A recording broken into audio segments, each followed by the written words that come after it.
Terima kasih kepada Ketua Didasmen yang telah menyampaikan materi yang pertama. Mudah-mudahan apa yang telah disampaikan beliau akan kita bisa terima. Kemudian pada saatnya nanti, kalau pun ada yang ingin ditanyakan oleh Bapak, Ibu, dan Guru, kami persilakan nanti pada sesi pertanyaan. Kita lanjutkan untuk materi yang kedua, yaitu materi dari Ketua Majelis Tabligh yang dalam hal ini akan disampaikan oleh Bapak Endang Jaya, Sarjana Pendidikan Islam. Beliau akan persilakan. Assalamualaikum warahmatullahi wabarakatuh. Innal hamdalillahi nahmaduhu wa nasta'inuhu wa nastaghfiruh wa na'udzu billahi min shururi anfusina wa min sayyiati a'malina. May yahdihillahu fala mudilla lahu wa may yudlil fala hadiya lahu. Asyhadu an la ilaha illallah wa asyhadu anna Muhammadan abduhu wa rasuluh la nabiyya ba'dah. Qala Allah Ta'ala fil Qur'anul Karim, a'udzu billahi minasyaitonir rajim. Laqad kana lakum fi Rasulillahi uswatun hasanah liman kana yarjullaha wal yaumil akhir wa dzakarullaha katsiran. Segala puji bagi Allah yang mempertemukan kita pada acara perdana pengajian Muhammadiyah, kepengurusan Muhammadiyah. Sebenarnya memang pengajian ini adalah ruhnya dari adanya organisasi Muhammadiyah. Alhamdulillah, ini juga sebenarnya lama saya harapkan juga sebenarnya kan. Ya, alhamdulillah sekarang bisa terlaksana. Waktu saya diberi 20 menit ya. Nah, jadi sempat ngobrol dengan Bapak Ketua, kira-kira temanya apa? Seperti itu teman-teman. Ya sudah, mana kalau katanya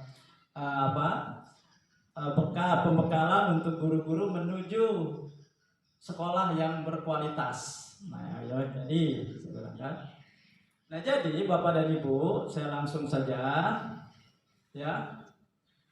Kualitas itu adalah mutu. Nah, tentu saja sekolah yang berkualitas itu juga diawali dari guru-guru yang berkualitas. Dan kualitas yang paling utama tentu saja bagaimana kualitas kedekatan kita kepada Allah. Bagaimana kualitas ibadah kita kepada Allah, itu menentukan kualitas kita sebagai guru dan kemudian akan menentukan kualitas sekolah di mana kita mengabdikan diri, khususnya sekarang di SMP Muhammadiyah. Apalagi ini amal usaha Muhammadiyah. Karena Muhammadiyah ini beda dengan organisasi yang lain. Kiai Haji Ahmad Dahlan mendirikan Muhammadiyah ini mandiri tanpa bantuan siapapun untuk memajukan pendidikan dan memurnikan akidah. Jadi Muhammadiyah ini sasarannya dua dalam pembaharuannya, pemurnian, purifikasi, dan modernisasi. Purifikasi artinya pemurnian, karena ketika itu Gereja Ahmad Dahlan resah. Pengamalan agama yang ada ketika itu bercampur dengan adat budaya.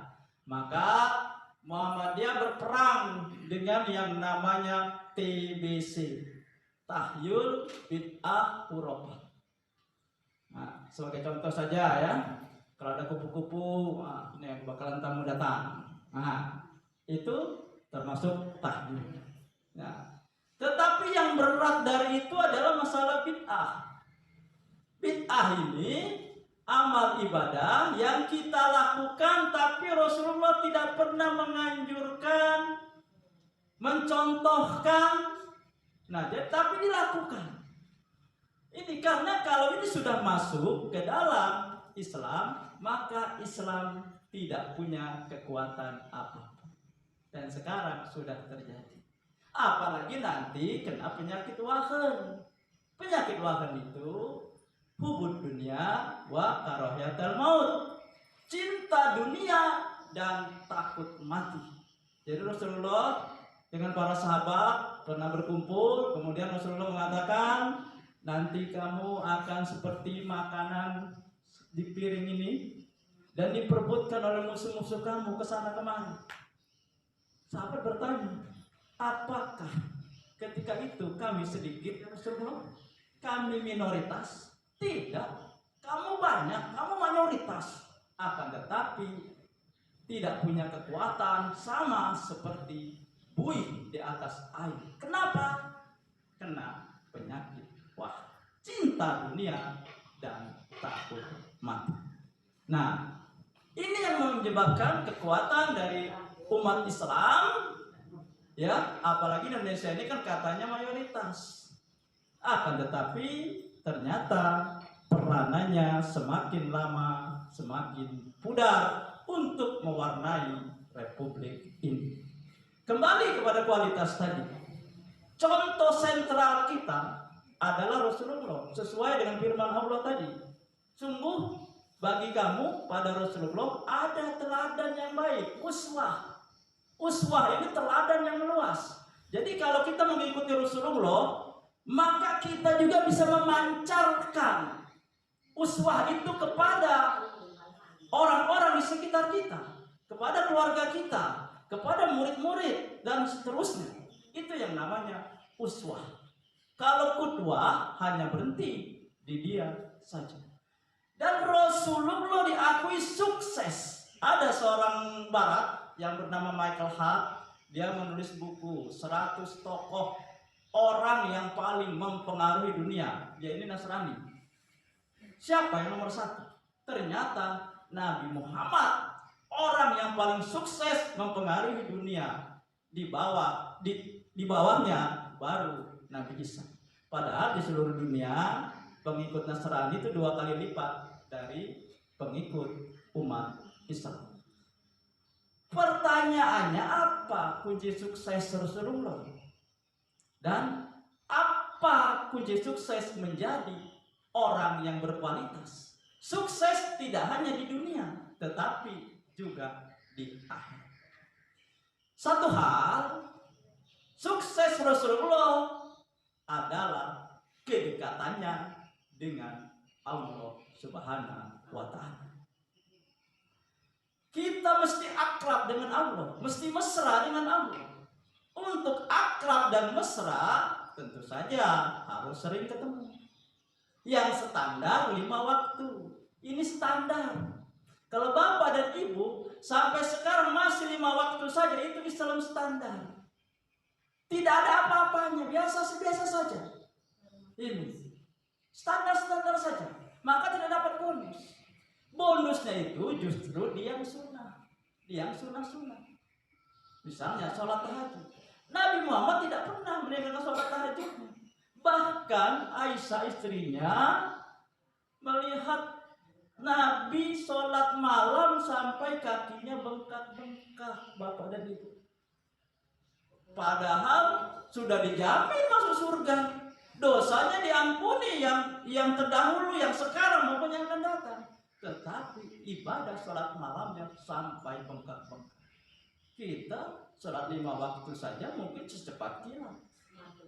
Iya kan? Nah, habis sholat bukannya habis sholat lantas salam, ini lantas jalan. Jadi bagaimana kita bisa menjadi manusia yang berkualitas? Karena Al-Quran itu adalah petunjuk untuk menjadi orang yang bertakwa. Nah, kenapa yang sunnah-sunnah yang menjadi ukuran bahwa keislaman orang itu meningkat dari yang standar 5 waktu. Kalau belum 5 waktu, parah ini. Kalau ada guru yang sholatnya belum 5 waktu, ini parah. Pak Manu muridnya.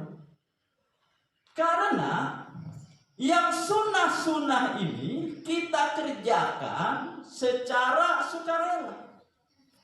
Maka bonus-bonusnya itu lebih besar daripada sholat-sholat yang wajib. Walaupun sholat yang wajib tidak boleh ditinggalkan karena itu wajib.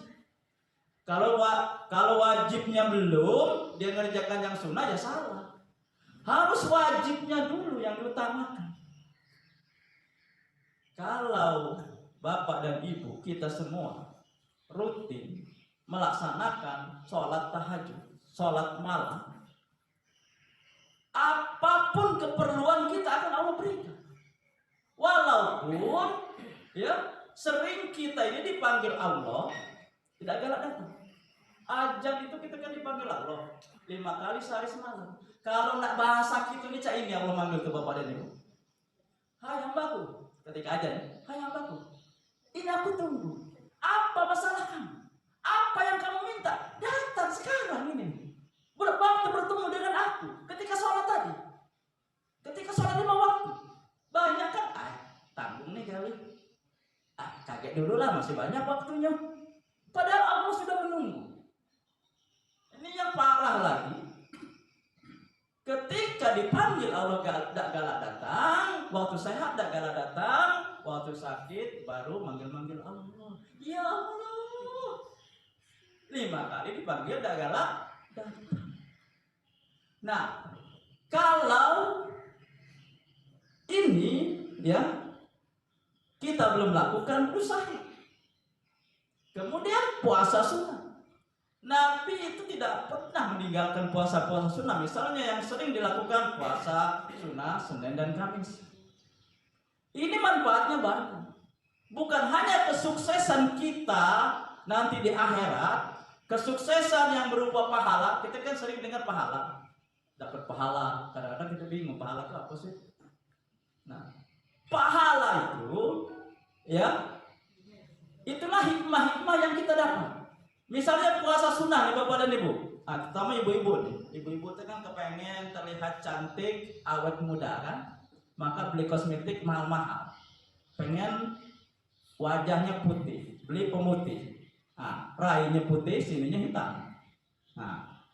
Kalau dengan berpuasa tidak perlu yang pakai kosmetik yang mahal-mahal itu. Karena ya selain berpuasa itu menyehatkan, itu bisa memperlama penuaan kulit. Jadi awet muda. Awet muda. Dan saya kadang-kadang juga sedih juga ya. Ya, ada ya ketika acara rapat ya kan. Begitu terdengar suara azan, tapi tidak segera berhenti. Ya, berhenti dengar azan, sudah itu lanjutkan rapat. Ya kan? Sementara orang sholat di sini, kita terdengar melanjutkan rapat. Nah ini. Dan pernah Pak Erlan Agustri ya. Pak Erlan Agustri waktu dia mengadakan memberi pengajian di sini mengatakan, entah di sekolah mana itu dia sebutkan, karena di masjid tidak muat lagi untuk sholat berjamaah, maka murid-murid melakukan sholat di kelas. Bisa ya kita seperti itu. Nah, itu. Ini kadang-kadang gurunya juga tidak di luar lain. Gurunya, iya kan? Sedangkan kita dekat dengan masjid.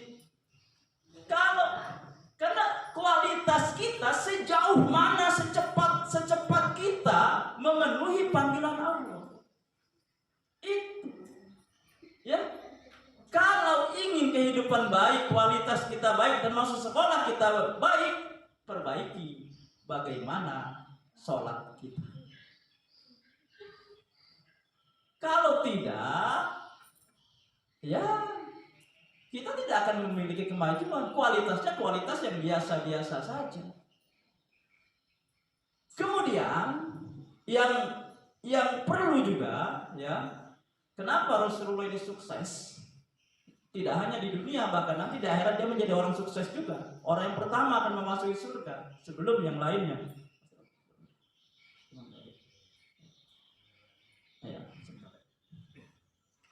Nah jadi Rasulullah itu jujur. Ini kan jatuh cintanya Siti Khadijah itu kan Rasulullah jujur. Bawa dagangan untung banyak. Iya kan? Nah, Ada pembantunya kan, bernama Sarah itu. Nanya, mana cara berdagangnya? Diceritakan. Jadi cara berdagangnya berbeda dengan orang-orang yang Quraisy yang ada kebanyakan ketika itu. Rasulullah ini, ya pernah diceritakan juga oleh Pak Ustadz kemarin ya, bahwa misalnya kainnya harganya 100.000. Nah, ini kain 100.000. Nah, terserah yang beli itu terserah kamu nanggung aku untung berapa. Nah, itu cara dagang Rasulullah. Kalau kita kan modal 100.000, ya kan? Ditawar 110. Modalnya belum nyampe. Nah, padahal lah untung. Ya kan? Nah, karena kejujurannya, dakwahnya sukses. Nah, jadi karena kita dibatasi waktu, kesimpulan dari yang saya sampaikan, untuk menjadi guru berkualitas dan kemudian membuat sekolahnya berkualitas, bagaimana kedekatan kita kepada Allah yang dibuktikan dengan sholat 5 waktu dan berikutnya mengerjakan yang sunnah-sunnah, dan ini sudah terbukti Nabi Muhammad diakui sebagai orang yang sukses di dunia maupun di akhirat. Demikian, nasrul minal qarib. Wassalamualaikum warahmatullahi wabarakatuh.